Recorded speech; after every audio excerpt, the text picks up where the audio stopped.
참여 예수님. 네, 인천에서 왔습니다. 김현우 바우로 신부입니다. 만나서 반갑습니다.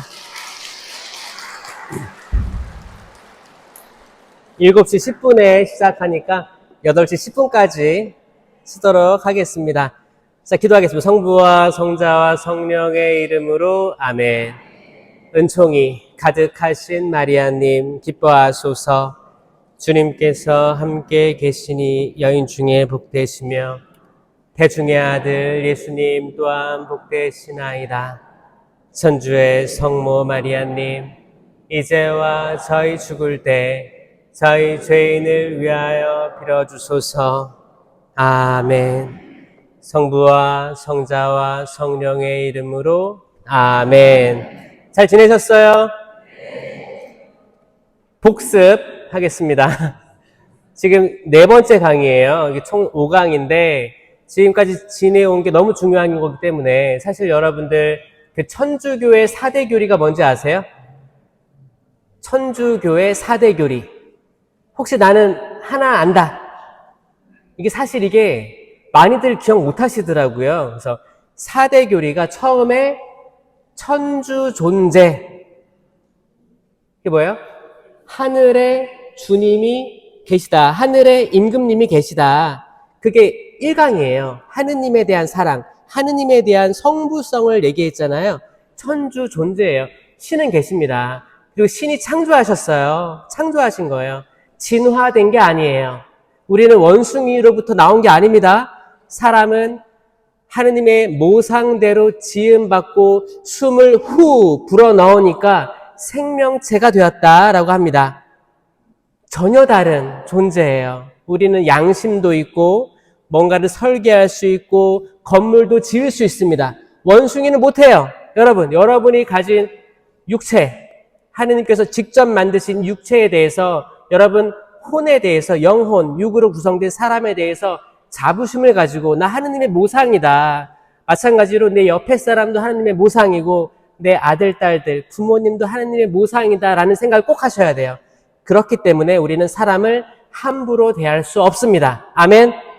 그거예요.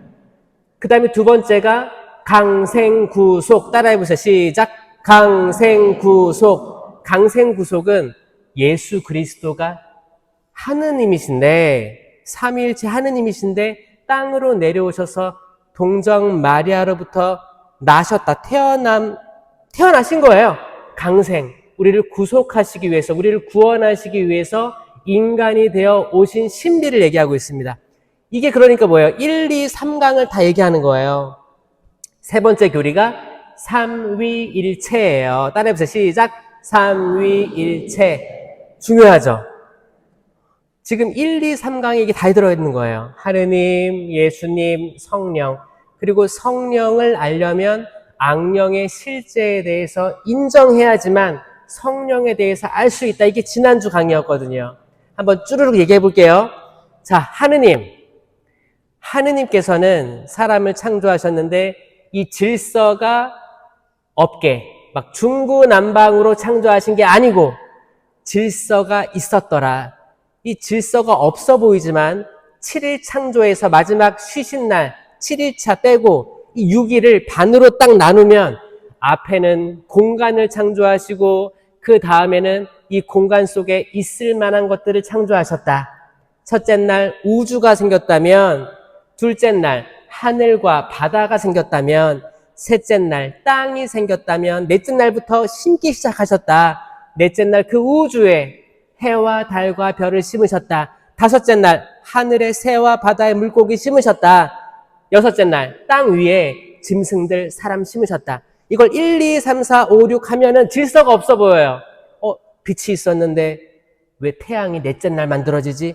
헷갈리니까 못 외워지는 거예요. 근데 아니에요. 이거 딱 시선을 바꾸면 하느님의 질서가 보이더라. 우리 인생살이도 때론 여러분들의 각자의 삶이 질서가 없게 느껴질 수도 있다. 하지만 그거 다 질서가 있음을 나중에 깨달으실 거다. 그러니까 하느님 원망하지 말아라. 지금 단순히 내가 지금 청한 어려움들 있죠? 그리고 자녀들이 또 내 말도 안 들어 남편과 아내 티격태격 또 이혼까지 가 뭐 다양한 삶이 있을 거예요. 거기서 그게 끝이 아니고 거기에 질서가 없어 보이지만 하느님의 크신 섭리 안에 모르는 거예요. 그러니까 지금 확답하지 말고 하느님을 원망하고 분노하지 말자. 차분히 지켜보자. 왜 이런 일들이 나에게 생기는지. 욥처럼. 그쵸? 이게 1강이었어요. 하느님의 사랑이 계시다라는 거예요. 두 번째 강의 예수 그리스도. 예수 그리스도께서 이렇게 승천하시잖아요. 승천하시는 건 아버지 계신 곳으로 간다는 거예요. 그러니까 우리가 보는 이 하늘이 아니고 이 구름이 있고 이런 데가 아니고 아버지의 통치가, 하느님 아버지의 통치가 있는 곳이, 이루어지는 곳이 하느님 나라이기 때문에 예수님의 승천, 또 마리아의 승천도 하느님의 통치가 이루어지는 곳으로 가셨다. 우리 또한 이 지상 여정을 끝낸 다음에 어디로 갈까요? 육체는 땅으로 묻히지만 우리 영과 혼은 하느님 통치가 이루어지는 곳으로 간다는 거예요. 그런데 갈 때 아무나 막 가는 게 아니고 거기로 가려고 하는 사람은 많겠지만 적을 것이다. 구원받는 이는 적을 것이다. 좁은 길로 들어가도록 힘써라 라고 하십니다. 너희 아버지께서 완전하신 것처럼 너희도 완전한 사람이 되어라. 하느님께서는 굉장히 큰 목표를 우리에게 주시는 거예요. 이게 우리 지상에서 사는 우리의 사명입니다. 그러니까 허투루 살면 안 돼요. 뭐 뜨뜻미지근하게 살면 안 돼요. 뜨뜻미지근하면 내가 너를 뱉어버리겠다라고 하시는 거예요. 뱉어버린다는 표현은 뭐예요? 구원에 이르지 못하는 거예요. 그러면 뜨겁거나 차갑거나 했다면 좋을 텐데 이 뜨거운 건 뭐예요? 성령으로 불타오르는 삶입니다. 견진받고, 견진이 뜻이 뭐라고 했어요? 견자가 개 견자가 아니고 구들견자라고 했어요. 뭐예요? 신앙이 4대 규리부터 해서 10계명부터 해서 성령 치름부터 해서 마리아의 4대 규리부터 해서 모든 것들이 굳건하게 내가 알아야 되는 거예요. 아, 이게 신앙이구나. 굳건해져서 머물러 있는 게 아니고 나아가야 되는 거야. 진짜가 나아갈 진입니다. 이게 뜨뜻미지근하면 나아가지도 못하고 이거를 머릿속에 담으려고 하지도 않습니다. 이런 시간 내서 오지도 않아요. 그냥 아유 뭐 민기정 아유 뭘 해 추운데. 근데 뭐예요? 성령으로 뜨거운 사람들은 뭐라도 하려고 해요. 하느님을 알기 위해 성경책 보자. 그리고 자녀들에게 카톡이라도 보낼 때 뭐 이렇게 뭐 쓸데없는 거 보내지 않고 하느님 말씀을 어떻게든 보내려고 노력하는 그 뜨거운 열정. 이거는 레지오도 필요하고 성령 기도도 필요하고 뭐 꾸르실료, 뭐 성가대, 제대회, 헌화회 다 모든 신자들이 다 이 열정으로 가득 차야 돼요. 그럼 차가운 사람은 뭐냐? 신부님, 저는 성모님 신심이 있기 때문에 차갑습니다. 성당에서 신부님이나 수녀님이 뭘 제안해도 저는 차갑게 거절합니다. 저는 냉혈한입니다. 저는 아무것도 안 할 거예요. 이게 차갑냐? 그게 아니에요. 그게 아닙니다. 차가운 사람들은 아예 하느님을 모르는 사람들입니다. 그러니까 이미 성당에 입교한 이들은 차가운 건 아니에요. 근데 내가 보니까 뜨겁지도 않아. 그럼 뭐예요? 그게 뜨뜻미지근한 사람이에요. 여러분, 뜨뜻미지근하면 배틈당합니다. 여러분, 일단 이 출발선에서 달리기를 하는 거예요. 달리기를 시작했으면 바오로 사도처럼 달릴 길을 다 달려서 영광의 승리의 월계관을 쓰도록 다 그 길로 가셔야 됩니다. 맞아요? 그런 거예요. 그러려면 우리가 때론 힘이 없어요. 엘리야 예언자가 있었는데 하나 남은 예언자였어요. 다 죽임당했습니다. 혼자 남았는데 엘리야 예언자랑 바알의 450 더 되는 예언자들하고 이제 내기를 하는 거예요. 전쟁을 하는 겁니다. 어떻게 했냐? 바알의 예언자들은 바알을 부르고 나는 하느님의 예언자이기 때문에 하느님을 부르리라. 그래서 이제 바알의 예언자들 인구가 거기 450 예언자들도 있고 예언자 시중도 있었을 거예요. 되게 많은 사람들이 막 몸에 상처도 내고 막 무당처럼 지금 현대의 무당처럼 신을 부르려고 한 거예요. 바알은 응답하지 않았습니다. 하지만 하나 남은 예언자, 엘리야 예언자가 12개의 돌을 모아요. 12개의 돌을 모을 때 심정이 어땠겠어요? 아, 나 이렇게 했는데 응답이 없으면 어떡하지? 불안했을 겁니다, 인간적으로. 그래서 돌을 모아오는 그 심정은 12개의 지파를 상징해요. 아브라함과 이삭과 야곱, 야곱의 12아들, 12지파가 나온 거예요. 그 아브라함과 이삭과 야곱의 살아계신 하느님 도와주십시오. 기도하면서 한 거예요. 하나하나 올리고 제단을 쌓아서 바치니까 하느님께서 불처럼 내려오셔가지고 다 핥으셨다고. 물도 한 방울 남지 않게. 그게 엘리야의 위대한 승리예요. 근데 이 승리를 경험한 엘리야도 인간적인 나약함 때문에 이제 그때 아합 왕이 있었고 그 왕비가 이세벨이었어요. 이세벨이 화가 난 거예요. 내가 저 예언자 죽일 거다. 그러니까 두려워서 도망갑니다. 엘리야가 그냥 잠들어요. 도망가다가 동굴에서 나 포기하고 숨어 살아야겠다. 죽어버려야겠다. 이렇게 되게 낙심합니다. 그때 천사가 깨워요. 엘리야야, 일어나라. 먹어라. 옆에는 갓 구운 빵이 있었습니다. 이 성체성사의 아주 기초가 되는, 그때 하늘에서 내려온 만나라든지 이 엘리야가 먹었던 빵, 이 성체성사거든요. 자, 이 성체성사가 실질적으로 드러난 게 예수 그리스도의 최후의 만찬. 그게 지금까지도 이어져 오고 있는 거예요. 어디서? 제대에서. 사제가 때론 부족할 수 있습니다. 부족할 수 있어요. 하지만 이제 제의실에서 제의를 입을 때 기도해요. 기도할 때 성령께서 보호해 주시는 걸 느낍니다. 제단에 딱 오르잖아요. 그 사제는 그리스도의 대리자이신 겁니다. 대리자예요. 그럼 이 제단에서 축성이 이루어지는데 성령이 내려오셔서 축성을 해주시는데 이 제병이, 이 포도주가 더 이상 제병과 포도주가 아니라 살아있는 예수 그리스도의 몸과 피, 영혼과 신성으로 송두리째 바뀌어요. 그 실체가, 본질이. 맛은 똑같아요. 맛은 여전히 제병 맛이지. 포도주도 향기도 포도주 맛. 그런데 안에 보이지 않는 아주 깊숙한 곳에 그 실존하는 본질이 예수 그리스도의 몸으로 바뀝니다. 이게 성체고, 이 성체는 생명나무의 열매가 되는 거예요. 왜냐? 생명나무는 십자가거든요. 십자가예요. 십자가에 달려있는 예수 그리스도는 그 자체로 열매가 됩니다. 열매예요. 그래서 제가 그 요한묵시록 알려드렸죠? 창세기 3장하고 요한묵시록 22장 마지막 처음과 끝을 보면 생명나무의 열매를 먹지 못했던 아담과 하와가 나오고 마지막에는 자기의 긴 겉옷을 깨끗이 빨아입는 이들은 행복하다. 그들은 다시 낙원으로 돌아올 권한을 얻고 생명나무 열매를 먹게 되리라. 처음엔 첫 인류는 생명나무 열매를 먹지 못했던, 그리고 추방당했던 그 영혼, 그리고 이주 생활을 하다가 지금도 우리 이주 생활을 하는 거예요. 떠돌이 생활을 하는 거예요. 나그네예요. 다시 돌아와 깨끗이 빨아입는 건 뭐예요? 회개하는 거예요. 회개. 그리고 환난, 고통을 겪는 겁니다. 그리고 낙원으로 돌아올 권한을 얻는 거예요. 지금 여러분들 권한을 얻으신 거예요. 권한을 얻고 생명나무 열매, 성체성사를 먹게 되는 겁니다. 근데 이거를 인식하지 않고 모시게 되면 모령성체가 되는 거예요.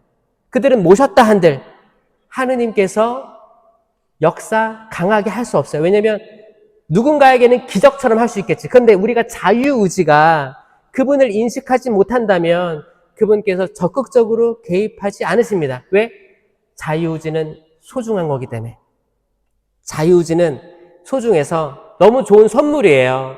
그래서 이거를 하느님께서 개입하고 싶으시지만 기다려주시는 분이세요.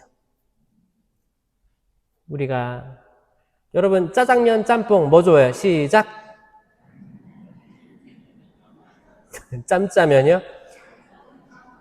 우린 선택할 수 있는 거예요, 항상.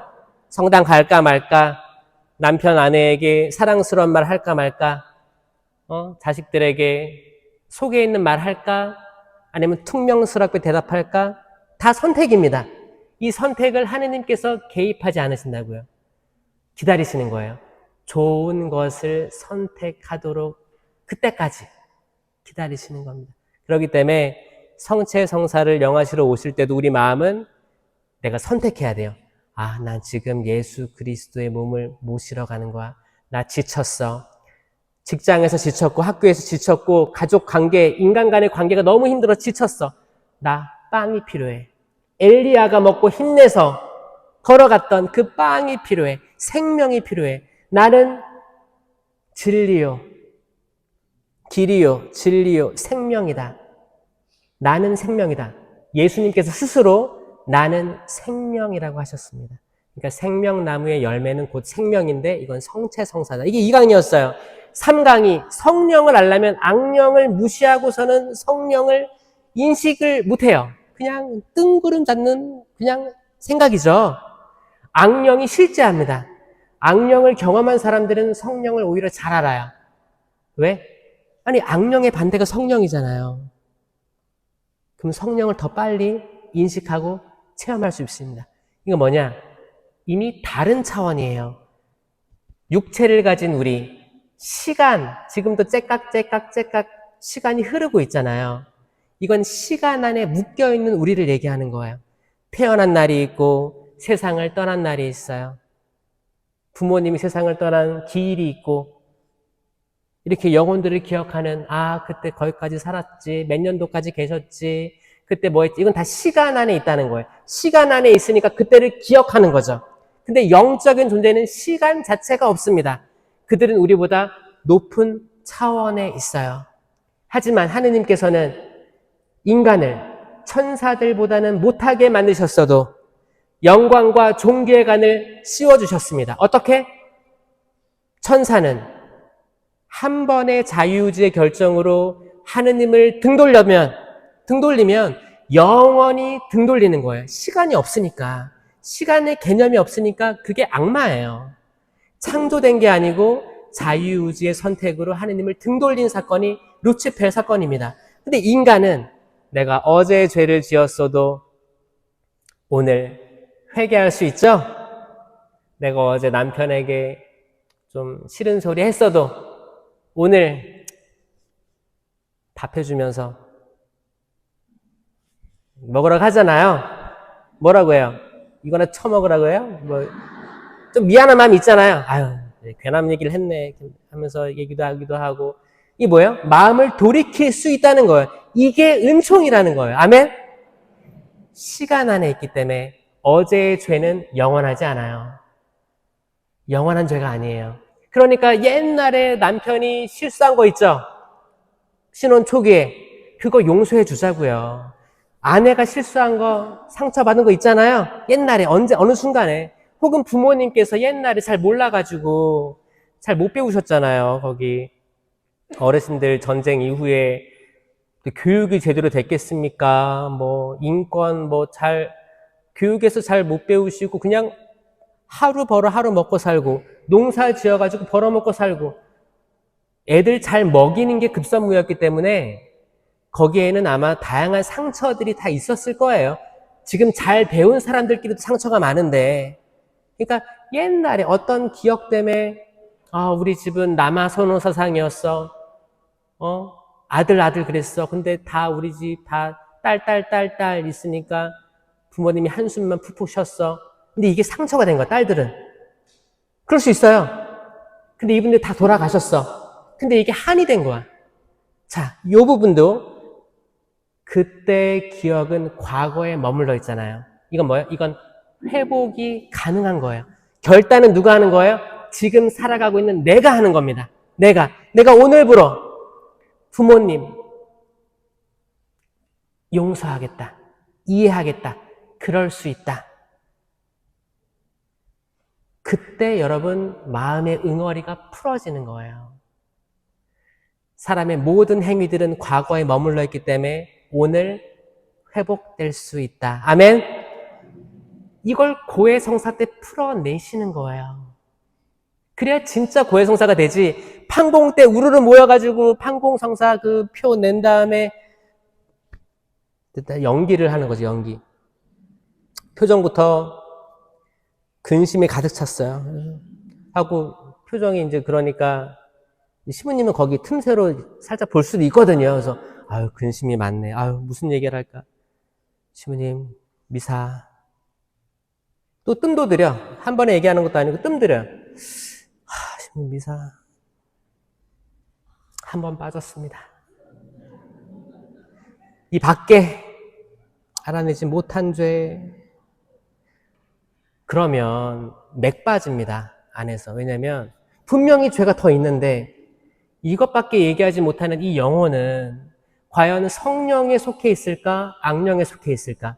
이냐시오의 영신수련에서는 두 깃발을 얘기하는 거예요. 성령의 깃발, 악령의 깃발. 악령은 죄를 얘기하는 걸 막을 거예요. 야, 뭘 얘기해? 야, 이 밖에 알아내지 못한 죄가 있잖아. 야, 다 거기 넣어. 뭘 굳이 얘기해? 그러면 그 모든 죄는 사함받지 못합니다, 여러분.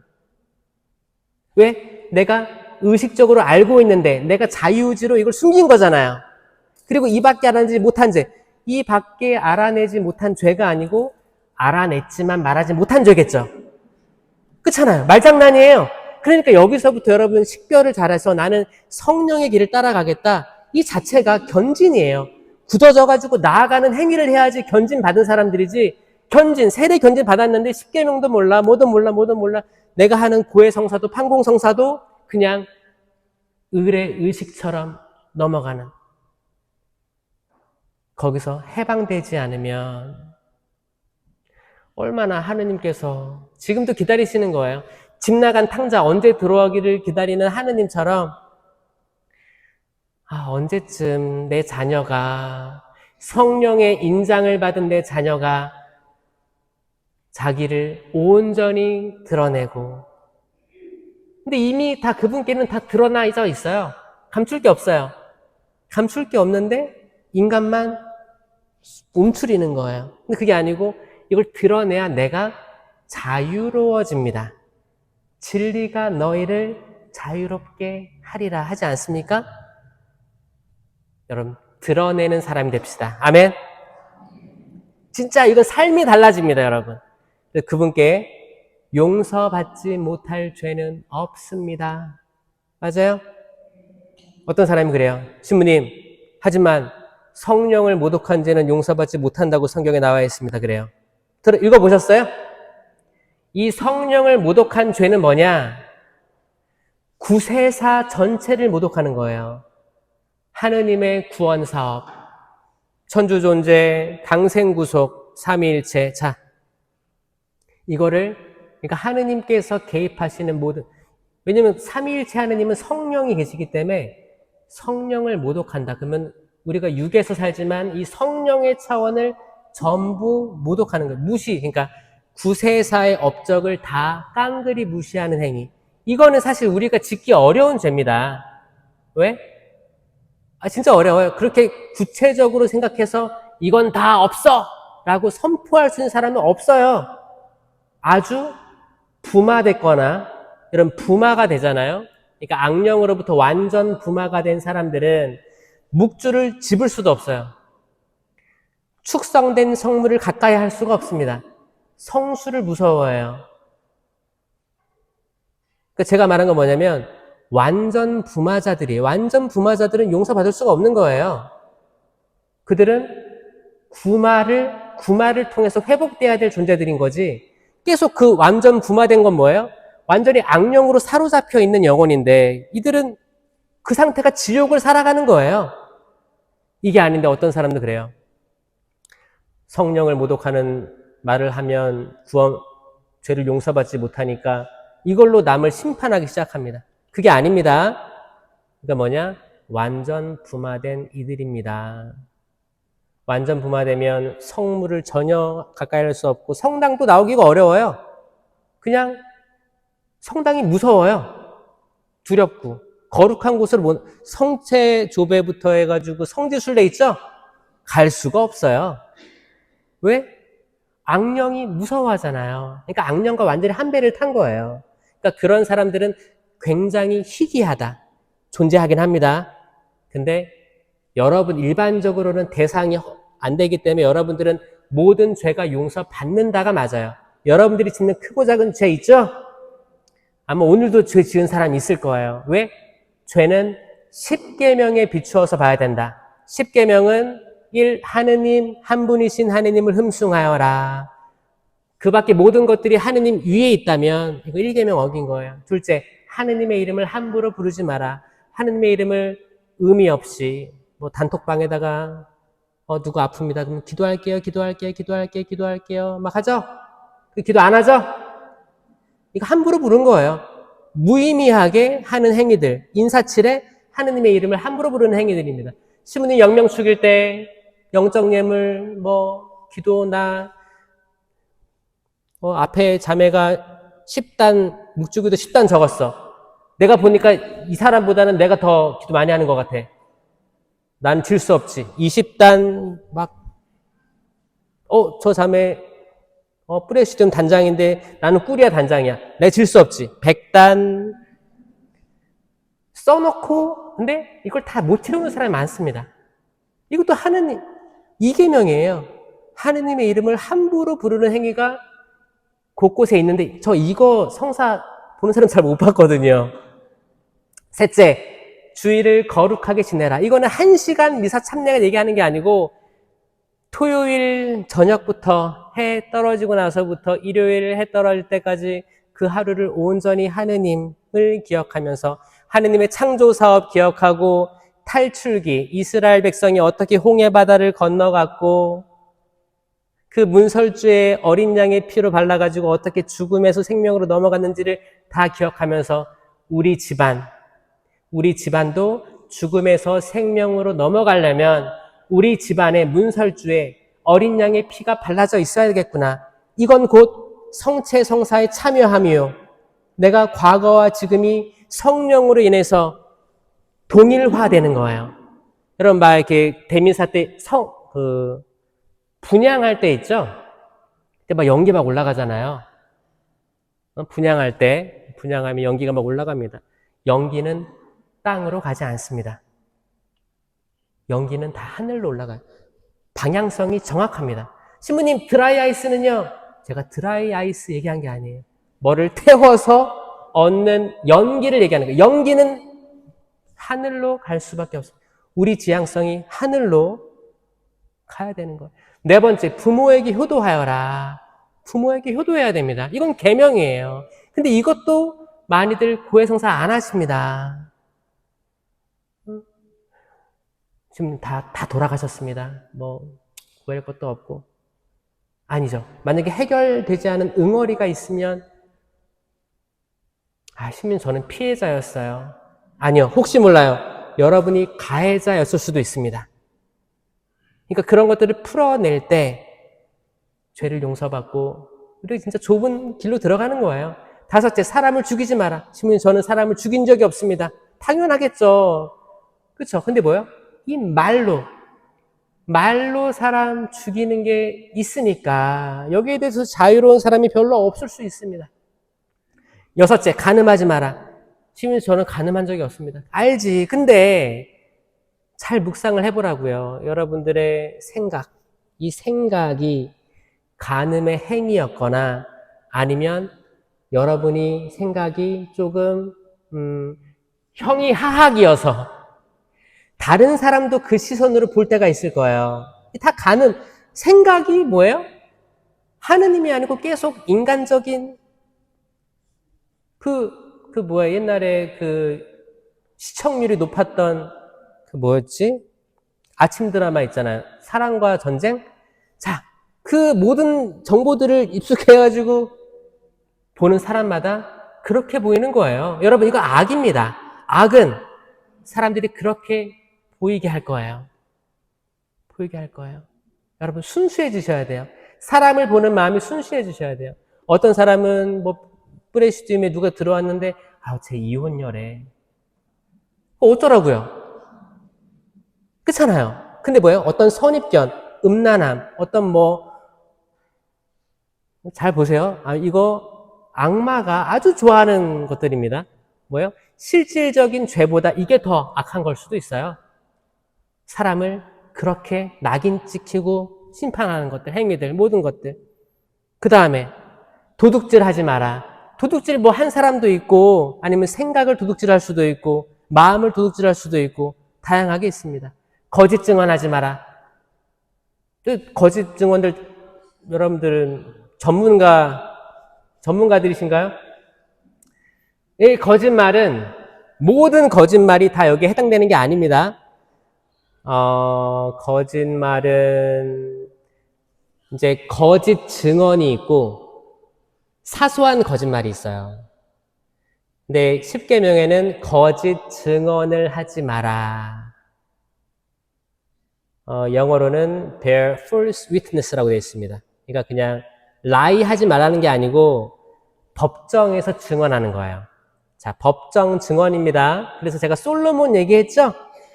그러니까 법정에서, 내가 법정에서 이렇게 증언을 하면 당연히 피해를 입어. 근데 여기서 거짓말로 하는 이들이 존재하잖아요. 여기에 대해서는 대죄인 거예요. 그러면 자잘한 거짓말 있잖아요. 그쵸? 아침에 아내가 끓여준 찌개가 짠데 우리 남편도 어떻게 먹어요? 칼칼하네. 맛있네. 했을 때 이게 그러면 고해성을 봐야 돼요? 이거 볼 필요 없다고요. 그쵸? 뭐 나이가 많이 지그시 먹은 어르신들 부부인데 아우 우리 마누라가 제일 이뻐. 이거 거짓말일까요? 진짜일까요? 그냥 내가 올려주려는 말이죠? 그럴 수도 있죠? 아니면 거기 성당에서 만난 자매들끼리 모여가지고 어머 언니 머리 어디서 했어 너무 이쁘다 속으로는 내가 그럴 줄 알았다 하면서 내가 알고 있는 미용실을 안 알려줘야지 절대 안 알려줘야지 약간 그 남을 좀 이렇게 관계성에서 약간 우리 거짓말 한단 말이에요. 이거 성사거리 아닙니다. 이건 그냥 뭐 자잘한 소죄예요. 소죄는 대죄는 고해성사 봐야 되고 소죄는 미사 때 없어져요. 말씀의 전례 하기 전에 시부님 미사 때 사죄경을 외워줍니다. 그때 소죄 다 없어집니다. 그러니까 고해성사 때 대죄 10계명에 어긋난 죄를 고해하면 돼요. 그 다음에 이제 남의 아내를 탐하지 마라, 남의 재물을 탐하지 마라가 나오는데 이거는 남의 재물, 도둑질 하지 마라랑 겹치죠? 그리고 이제 남의 아내, 이건 간음하지 말라랑 겹치는 거예요. 그러니까 중요한 부분들 한 번씩 더 반복한다, 세세하게. 이게 10계명이에요. 10계명은 여러분, 저는 외워야 된다라고 전 계속 얘기합니다. 외우지 않으면 내가 어디로 가는지 모릅니다. 여러분, 가족들의 옛날 일도 다 기억하잖아요. 자녀들이 어떻게 커왔는지 다 기억하잖아요. 갓난쟁이 때 이랬는데, 몇 살 때 뭐 했는데, 애들 학창 시절에, 남자친구가 누구였는데, 여자친구 누구였는데, 그때 나한테 속상하게. 여러분 다 기억이 있죠? 이 뇌가 정말 많은 것들을 기억합니다.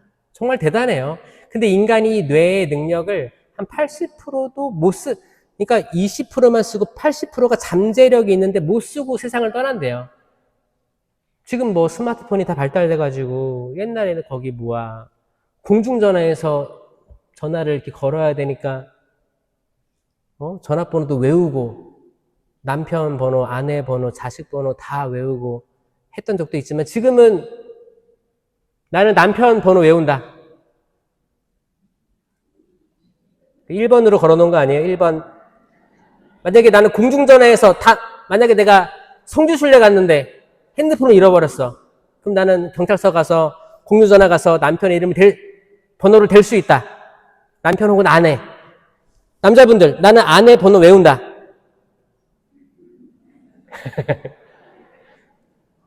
그 앞에 계신 분들은 네. 부끄러워하지 마세요. 괜찮습니다. 그럴 수 있어요. 지금은 너무 이게 자녀분들, 나는 부모님의 번호를 외운다.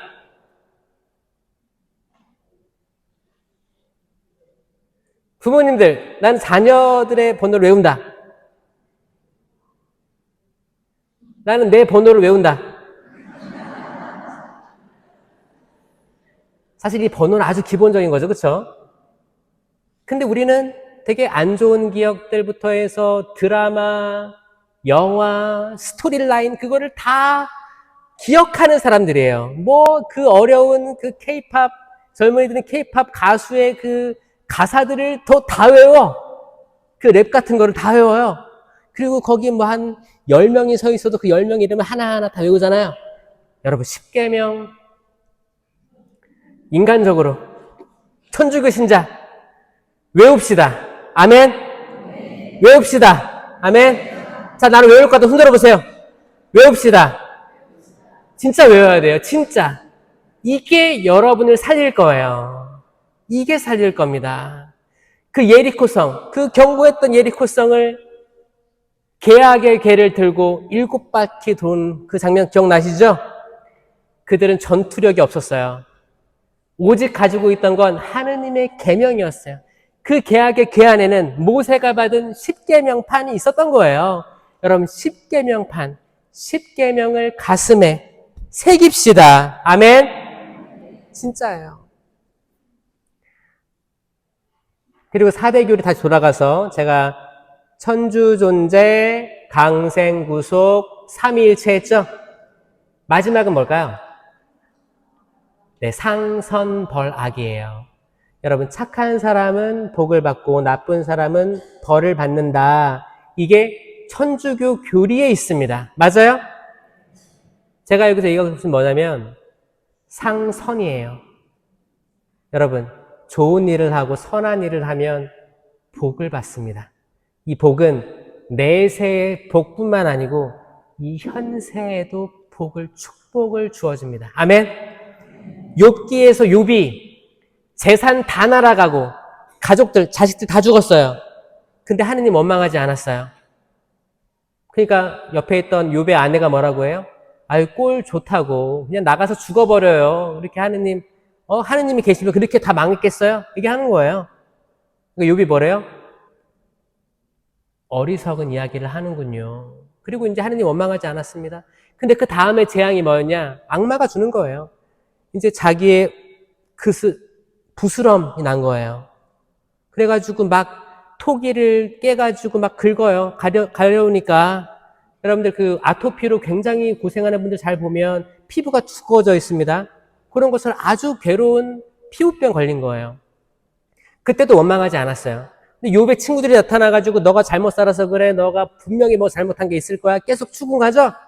나중에 다 혼나요, 하느님께. 욥은 마지막까지 하느님을 원망하지 않았습니다. 원망하지 않고 하느님이 보여주세요. 자, 내가 이 천지 창조할 때 너 어디 있었느냐? 모든 것들이 각자 제대로 돌아갈 때 넌 어디 있었느냐 얘기하시는 거예요. 그러니까 제가 당신 앞에서 죄를 지었다고 내가 다 알지 못하는데 당신을 평가했다고 얘기하잖아요. 그 뒤에 하느님께서 잃었던 가축과 재산을 몇 배로 많게 해주십니다. 아멘. 회복시켜 주시는 거예요.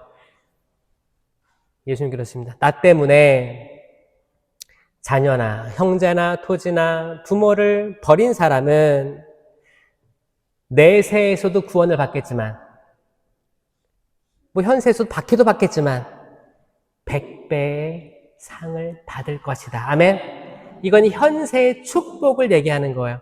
신부님이 그 기복신앙 멀리하라고 하셨잖아요. 자, 기복신앙과 이 축복에 대한 차이는 종이 한 장 차이입니다. 뭐냐? 내가 이렇게 하면 복을 받겠지? 이건 기복이에요.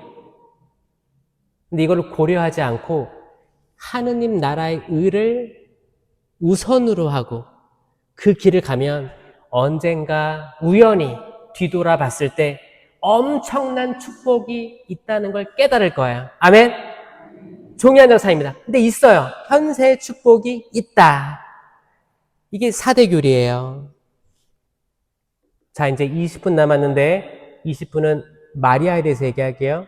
자, 이거를 가장 현실적으로 드러낸 게 마리아예요, 사실. 성모님입니다. 성모님의 4대 교리가 있습니다.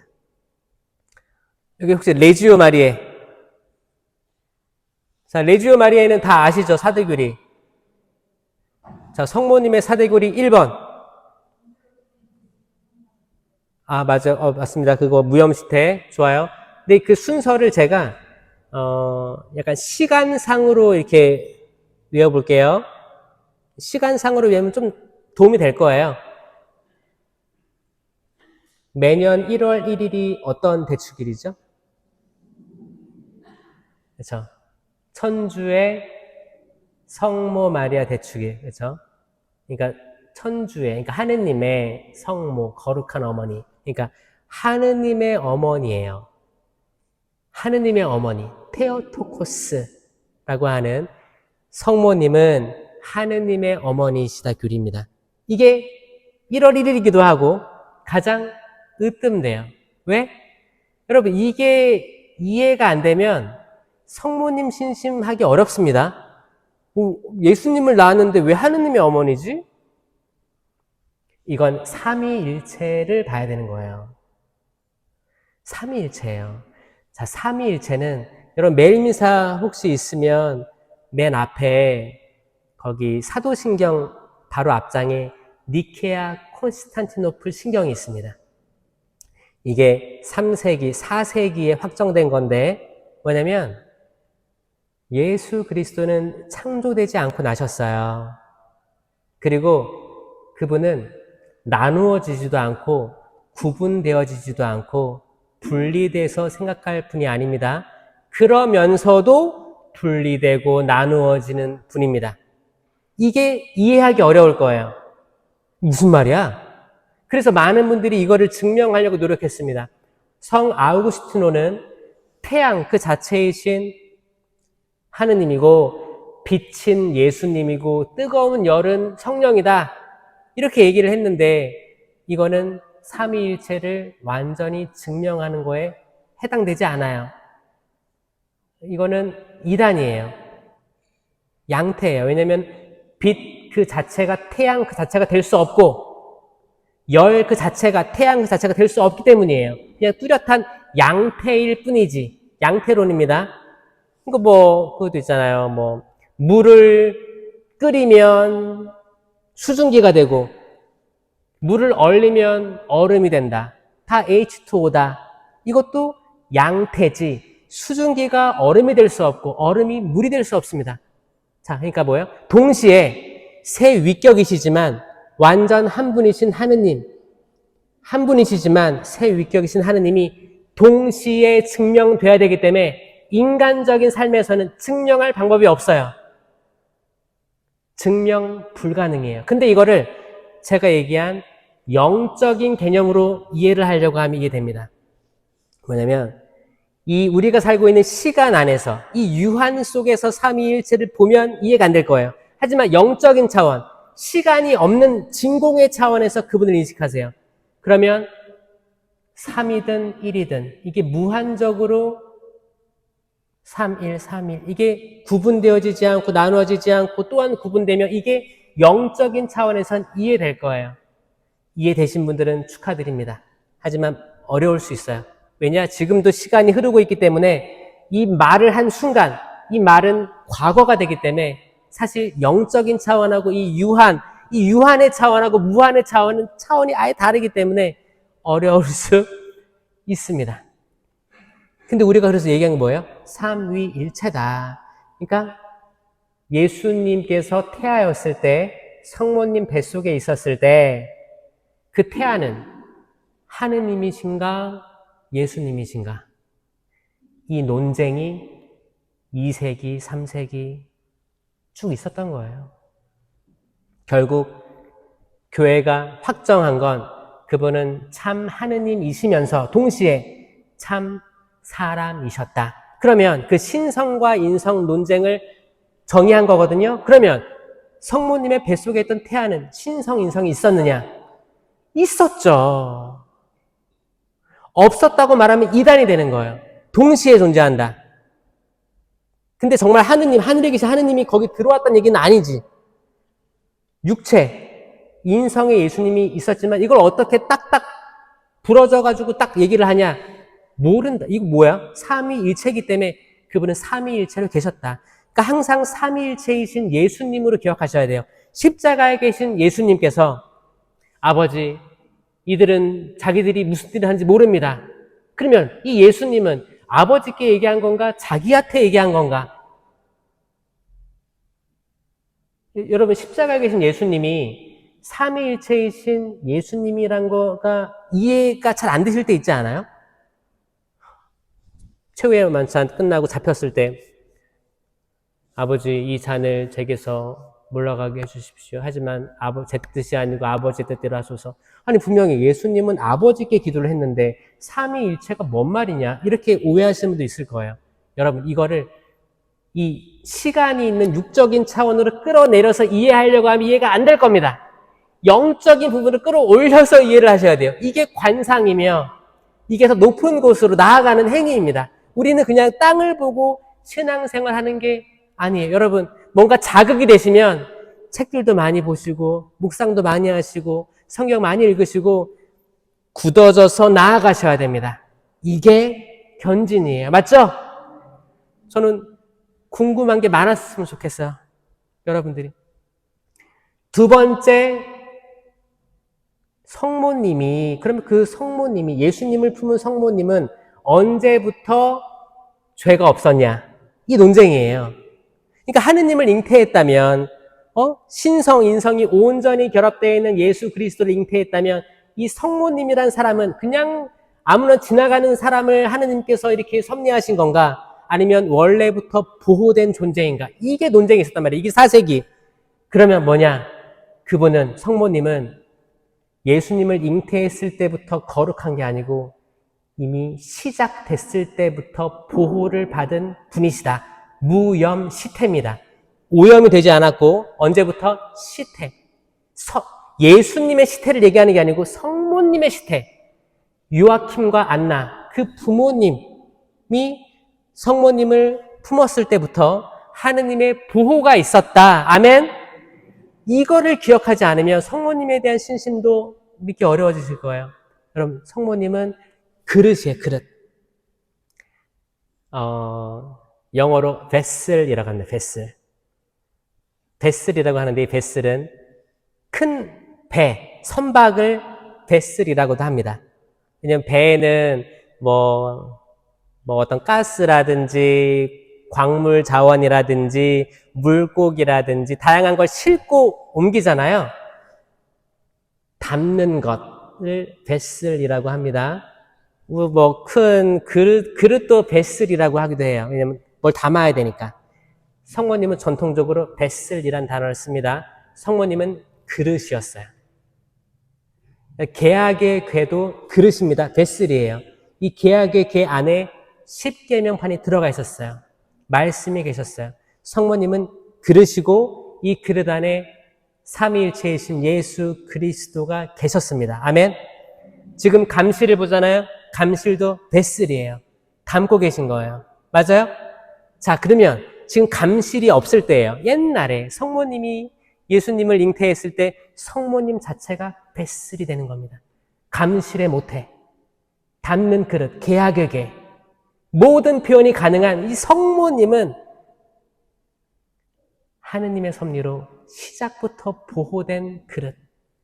여러분들 본당 신부님이 집에 오시면 만약에 집에 오셨어. 방문. 그러면 과일도 내오고 때로 식사도 하시면은 이렇게 할 거 아니에요. 그러면 이제 찬장을 꺼내가지고 어떤 그릇에다 뭘 내와야지 고민할 거 아니에요. 여기 독일산 그릇이 어디 있었는데 그릇 자랑도 해야 되는데 하면서 이빨 깨진 그릇 내올 거예요?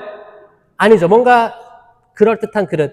만약에 김을 딱 구워가지고 김 딱 네모나게 잘라가지고 내놓으면 또 네모난 접시도 있더라고요. 네모난 거에 딱 이쁘게 내올 거 아니에요. 생선 있으면 긴 접시. 그냥 라면 그릇에다가 김 처먹어라 줄 거예요? 생각이 있을 거 아니에요. 하느님이 세상에 내려오실 때 하느님은 준비하셨다. 이게 핵심이에요. 성모님이 대단한 분이다 이게 아니고 하느님께서 대단하신 거지. 맞죠? 이 성모님의 4대 교리는 하느님이 대단하심을 얘기하는 거지 성모님을 하느님 위에 두려고 하는 게 아닙니다. 세 번째 교리, 평생 동정이에요. 이렇게 시작부터 보호받은 그녀는 이미 영원성을 체험했기 때문에 이건 평생이 되는 거예요. 왜? 아니, 시간을 뛰어넘은 경험을 하신 거예요. 영원하신 분을 품었는데 이 은총이 유한하겠습니까? 무한하겠습니까? 무한한 거예요. 이분은 평생 하느님밖에 모르는 순결한 처녀로 지내신 겁니다. 아멘? 마지막 이분은 아들 예수님 계신 곳으로 가셔야만 합니다. 예수님과 함께 계셔야만 합니다. 나는 알파요 오메가 시작이요 마침이다. 성모님과 함께 시작한 예수 그리스도는 성모님과 함께 끝까지 계십니다. 천상 모회관을 쓰신 어머니께서는 그리스도의 왕이신 예수 그리스도와 함께 계시는 거예요. 믿겨지세요, 여러분? 이 흐름을 잘 기억하세요. 이거는 믿을 교리예요. 왜? 인간이 공부를 아무리 많이 해도 과학적이지 않습니다. 저는 과학을 얘기하는 거 아니에요. 근데 그거 아세요? 많은 과학자들이, 의학자들이 이제 젊을 때는 뭐 이것저것 다 연구하고 발표하고 잘난 맛이 있죠. 나 이런 연구 논문도 발표했어. 나 이런 것도 했어. 어떤 거를 해서 나 상도 받았어. 그리고 사람을 살려. 정말 이렇게 배운 대로 하니까 사람이 살아나. 암도 뭐 치료가 됐어. 자기 잘난 맛에 약간 좀 그동안 다 학습됐던 선조들, 이미 지나간 사람들이 쌓아온 그 지식으로 지금 그대로 하면 이게 이루어지는 거예요. 근데 여기서 교만한 사람들이 있는데 겸손한 사람들은 이걸 신기해 한다고 합니다. 아니, 어떻게 사람이 개복을 했는데 여기 심장이 뛰고 있고 여기 오장육부가 있고 아주 감춰진 깊은 곳에 췌장이 있고 이거를 어떻게 이렇게 돌아갈까? 이거를 의사들, 과학자들도 완전히 밝혀낼 수가 없어요. 그냥 경외심이 생긴대요. 이게 어떻게 이렇게 이 자리에 있을 수가 있지? 어떻게 피가, 심장이 박동하면 온몸에 모세혈관으로 다 돌아갈 수 있지? 어떻게 뇌가 뉴런으로 신호를 주면 어떻게 사람이 손가락을 움직일 수 있지? 이 모든 것들이 경외로운 겁니다. 경외로운 거예요. 근데 많은 분들이 이제 본인이 아파서 병상에 있을 때, 이제 뭐 임종에 가까웠거나 교통사고로 자기가 이제 사람 살리는 사람 자기가 당한 거예요. 교통사고 병원에 있으면 신을 찾는데요. 신이 있다면 도와주십시오. 여러분, 그렇게 많이 배우고 많이 사람 살린 그 사람들이 신을 찾을 수밖에 없대요. 신이 있어야만 하는 거를 본인이 스스로 고백하는 거예요. 파스칼이 수학자이면서 과학자, 또 신학자였어요. 과학, 수학, 다 모든 것들을 다 했던 그가 뭐라고 했냐면, 사람은 낭떠러지로 향하는 마차 안에서 포커를 즐기고 있다 라고 합니다. 다 공부도 많이 하고 세상 이치를 깨닫고 정말 엄청난 업적을 쌓은 그가 인간이란, 지금 낭떠러지는 뭐예요? 죽음을 향해 가고 있는 인간이 마차 안에 있는데 뭐예요? 포커. 우리말로 하면 뭐 고스톱 치는 거죠. 고할래 스톱할래. 뭐예요? 유희를 즐기는 게 인간이다.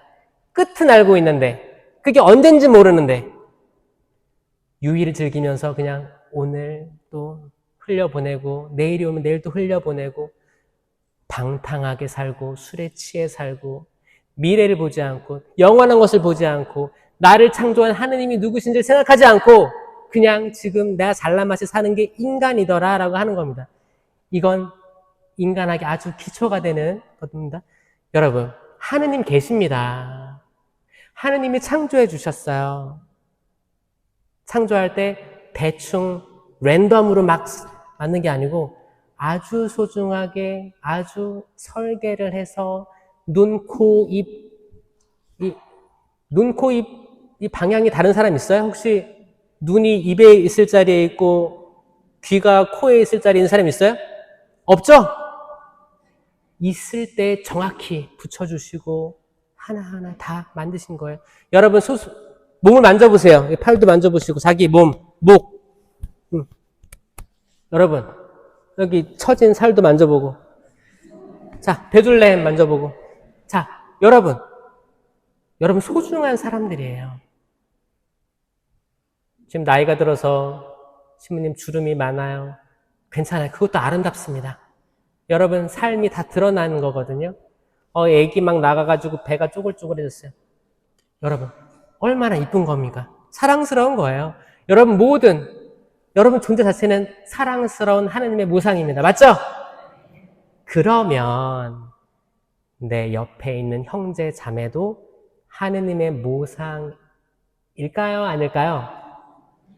네, 내 옆에 있는 존재도 다 하느님의 모상임을 알아야겠습니다. 맞아요?